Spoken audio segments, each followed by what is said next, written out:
Hi, my name is Mark Everett, and I'm the owner and operator of Everett Drafting and Design and the Block Factory. Now, if you're looking to get more out of AutoCAD LT and you want to draw more quickly, the first thing you need to do is become more efficient and intentional about how you have your interface set up. Now, this is subjective from one person to the next, but you'll notice that when you first load the AutoCAD software onto your computer, the workspace is set up to reach the broadest number of drawing professionals. However, as a drafter in the architectural woodworking industry, I have found a way to strip it down to the following items. A command line at the bottom of your screen. One line is all you need. You can always expand it if you need to, but remember, this is vital drawing space. The second item is a quick access toolbar at the top with 10 of your most used commands. The third item is a status bar that's stripped to only what you will use. The fourth item is the ribbon, and the ribbon can be anchored and set to auto hide, and you only want to have checked the tabs that you will use for your workflow. The fifth thing is the tool palette, and you can set that to anchor and set to auto hide as well, and you want to stock that with all the many items that you will use on a regular basis. Then the sixth item is the drawing properties, and you can anchor that and set to auto hide as well. And then lastly is the quick properties dialog box. I have it turned on and I set it to static mode, and I place it in the upper right hand corner of my screen. Now in this following video, I'm going to show you how I have it all set up, but in the next consecutive videos, I'm going to show you in more detail of why I have each one of these set up and break down each category so that you'll better understand why I feel that these will help you draw more quickly and be more efficient. With that being said, let's jump into AutoCAD and I'll show you how it's done. Okay, at the bottom of my screen, I have the command line, and I only have one line of text, and I've kind of shrunk it down to a minimal, just in case if I want to type in a command or something that's there. You can spread this open so that you can see more as you do, but keep it as slim as you can so it doesn't take up room on your drawing area. The second item is the quick property or quick customized quick access toolbar here at the top of the screen. Now, from this point to the left, this comes as a default with AutoCAD. So from here to this drop down are all the ones that of commands that I've added or buttons I've added here at the top of the screen.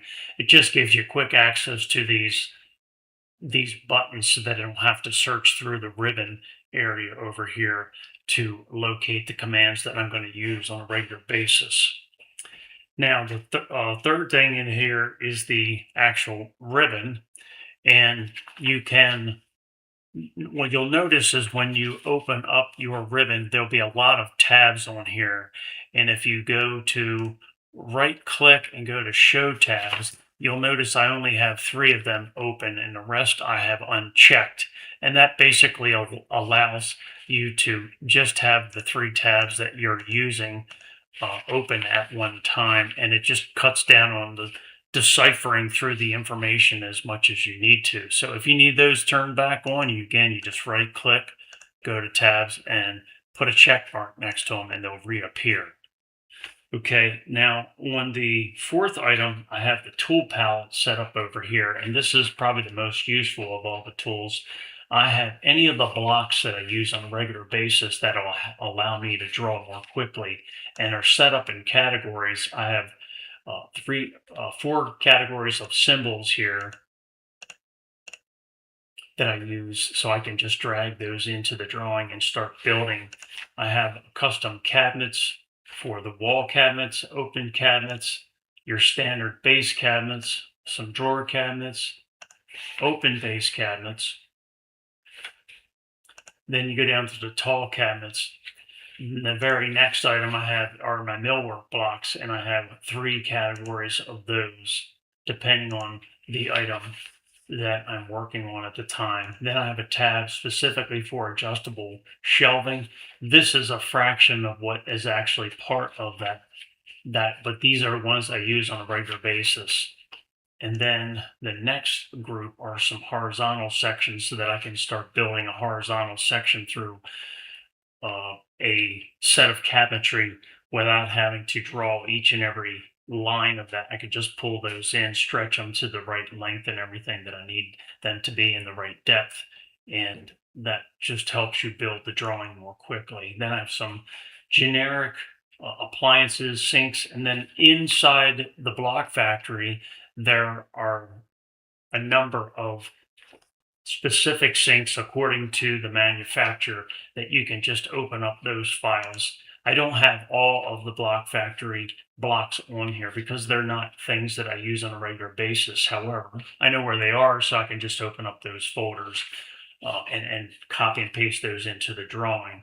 Then I have two tabs here with the hardware that I use on a regular basis. And again, this is nowhere near the number of blocks that are included in the Block Factory that I can just open up those folders, copy and paste those into the drawing.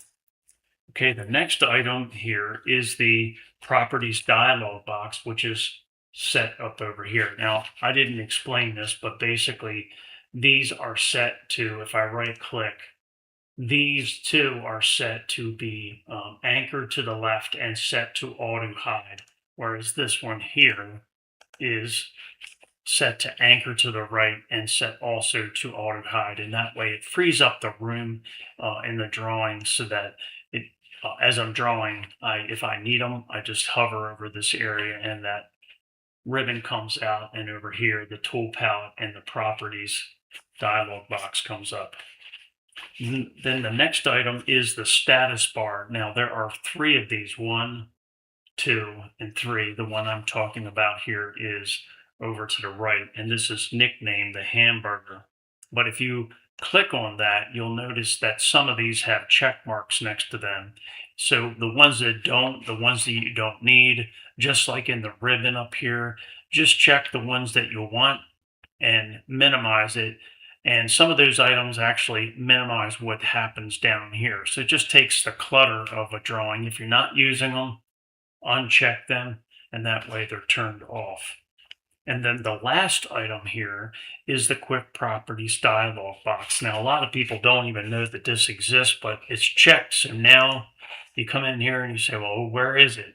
If you select on any item, whether it be, in this case, a block or the title block or some text or this table, anything at all you select on, this Quick Properties dialog box is going to come up. Now, there's a couple things about this. This is very similar to the Properties dialog box down here. It's an abbreviated version. Now, if you right click on the right tab here, you can go to Settings and you can allow a number of lines of that dialog box to show up. And right now it's set to a minimum of 20. And that really depends upon what you have created. If it's a block that has a number of customized actions and let me go into a block here so I can demonstrate this a little bit. If you select on this particular block, it has, and I'll just open it up here, but you have basically parameters and actions. Now the parameters actually set this up, and then the action allows you to modify that parameter to what you want or list it as you want. So if I exit out of here and I select on it, depending on the actions and parameters that you have set up for that particular block, it will read the following things down here. So if there's one that say has like this wall cabinet block, I have quite a few different actions and parameters set up for that. So you're going to want to see more. So that's when you would right click and set those settings so that it would view the most. Now I have it set to a number that's beyond what I use, so it'll show me everything that I need. So that's what that is for. Now, the second thing I wanted to talk about is, let me go back to this area and I'll just select on text.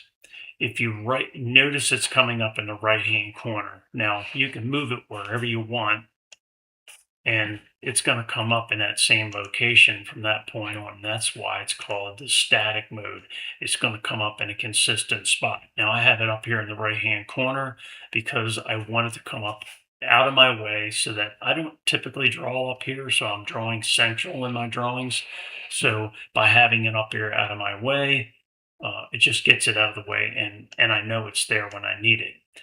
Now, and it's also set to auto hide. It collapses as soon as I undo anything that I've selected. Now, the second setting is if I right click on here and go to the location mode, the other mode is cursor mode. And I'm just going to describe it, but basically if you select on that and you move your mouse where you are, actually let's just demonstrate, it's easier to do that. So if I go up here and select this and right click and go to cursor mode, now from now on, it's going to follow my cursor around the screen. And the reason I don't use that is that it gets in my way. So if I were to move this up here, right click, go to cursor, or go to location mode and select static. Now, from now on, it's going to come up there in the right hand corner, and that's where I want it. So that's how I would have my interface set up so that everything is there at your fingertips. You know exactly what you need, where you need it at the time you need it, and you can just start drawing more quickly that way. Sure, there's many other things that you can find, but these are the things that I've found over the last 30 years that have made me a lot faster at the drawing process. So hopefully that's helpful, and I'll come back on some further videos to show you some other techniques and some of my custom blocks that I've created for the millwork industry.